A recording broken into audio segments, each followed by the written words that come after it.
मुंह में जवा है तो बोलेंगे जरूर, मुंह में जवा है तो बोलेंगे जरूर, तुम्हारी तरह अपनी जबान कटाई तो नहीं है।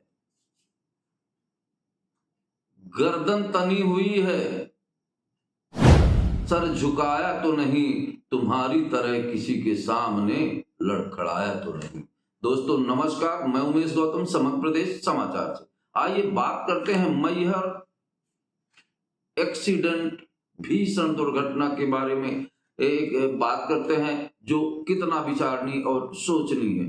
दोस्तों प्रशासन ने मैहर दुर्घटना की जांच की और शुरू की, और इसके बारे में print media, social media, electronic media सभी ने विगत वर्षों से इस बात का बार बार आगाह कराता रहा कि ओवरलोड ट्रक हाईवा बिना नंबर किए रात दिन रोडों पे चलते हैं, इन पर कार्रवाई होना जरूरी है। पर प्रशासन ने इस तरफ कभी ध्यान नहीं दिया। उसका कारण था कि राजनीतिक दबाव के चलते प्रशासन इस तरफ ध्यान नहीं दे पाया। खैर, हम बात करते हैं मैहर एक्सीडेंट की बात करते हैं। अब सोचने वाली बात है कि मैहर एक्सीडेंट के दौरान जिस ट्रक से एक्सीडेंट हुआ, इतनी बड़ी भीषण दुर्घटना हुई, उस ट्रक के ड्राइवर का अभी तक पुलिस ने खुलासा नहीं किया। अब वो ट्रक किसका है इस बात का जांच में नहीं आया। अब आप समझ लीजिए कि 9 लोगों की मृत्यु हुई, कितने लोग घायल हुए, हादसा कितना भीषण रहा होगा।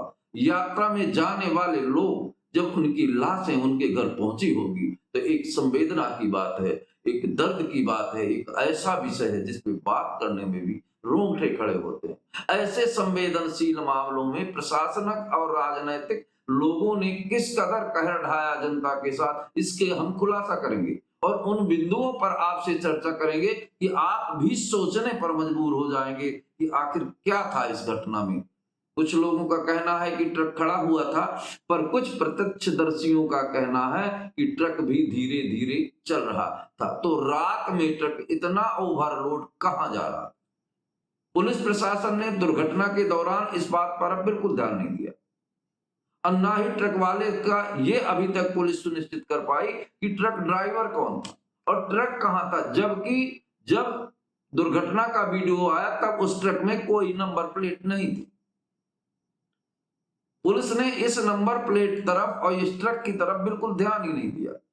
उसका बहुत बड़ा कारण है। उसका कारण यह नहीं कि पुलिस दुर्घटना में व्यस्त थी, उसका बहुत बड़ा कारण है, सूत्रों की माने तो लोगों का कहना है कि जैसे ये भीषण हादसा हुआ तो राजनीतिक माफिया और आकाओं का फोन पुलिस प्रशासन पर आया और उन्हें कहा गया कि कृपया ट्रक की तरफ आंखें बंद कर लें, और इस दबाव के चलते पुलिस प्रशासन ने उनकी तरफ दबाव बंद कर लिया। अब ये सोचने वाली बात है कि शाम तक पुलिस प्रशासन को ये पता नहीं है कि ये ट्रक किसका है और किसके नाम दर्ज है।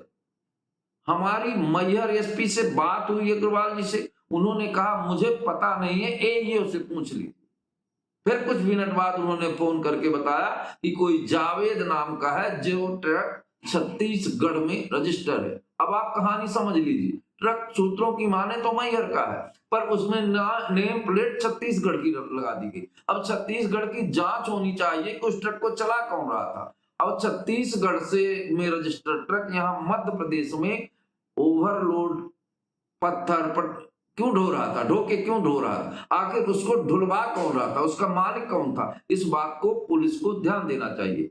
पर आज दूसरा दिन है पर पुलिस इस बात पर बिल्कुल ध्यान नहीं दी। ना इस विषय का जांच, ना इस विषय का कोई रिकॉर्ड ही पुलिस के पास अभी तक की टाइम पे मौजूद है। क्योंकि जिस तरह से मेरी बात एसपी से हुई तो ऐसा ही लगता है। सूत्रों की माने तो कुछ लोगों का कहना है कि राजनीतिक माफियाओं के ट्रक और उनके ट्रक चलते रहते हैं विगत कई वर्षों से। सतना और मैहर में पुलिस एक लत्ते के सांप की तरह काम करती है, जो न काटती है ना फुफकारती है, केवल ओवरलोड ट्रकों को हरी झंडी दिखाती है, ऐसा ही माना जा सकता है। विगत दिनों से भी सतना एसपी से, सतना कलेक्टर से, मैहर एसपी से इस बात पर हम सवाल करते आए हैं कि ओवरलोड ट्रकों पर कार्रवाई क्यों नहीं होती। चलते हुए डंपर रात दिन सड़कों का सीना तोड़ रहे हैं, पर ना तो उनमें नंबर प्लेट होती, ना कोई पता होता और वो इसी तरह चलते रहते। ना ही पुलिस ना आरटीओ विभाग इन पर कार्रवाई करने की दम रखता। तो ये ही कहा जाएगा कि प्रशासनिक अमला ना तो पुलिस ना मर्द ना स्त्री दोनों की तरह निगेटिव तरीके से काम करता है। किसी ना फर्स्ट गियर में ना सेकंड गियर में, न्यूट्रल गियर में जीवन जी रहा है यातायात के विषय के मारे।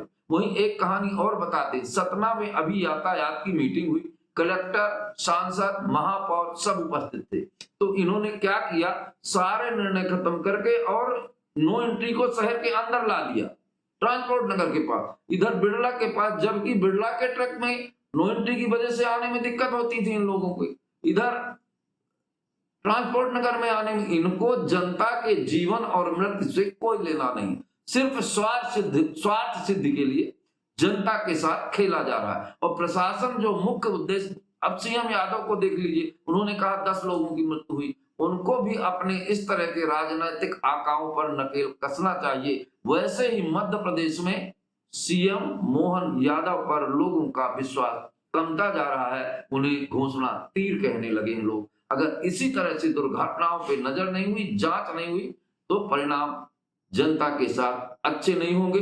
अगर राजनीतिक रसूख के चलते इस तरह की लापरवाहियां प्रशासन करता है तो ये मैहर और सतना दोनों जिले के लिए दुर्भाग्य की बात है कि 10-10 लोग 9-9 लोग मर जाए और ये पता न चल पाए कि जिस ट्रक से बस वाले ने चढ़ाया है, एक्सीडेंट इतना भीषण हुआ है, उसमें ट्रक चल रहा था या खड़ा था या उसका ड्राइवर कौन था, ये विचार करने की बात है, सोचने की बात है।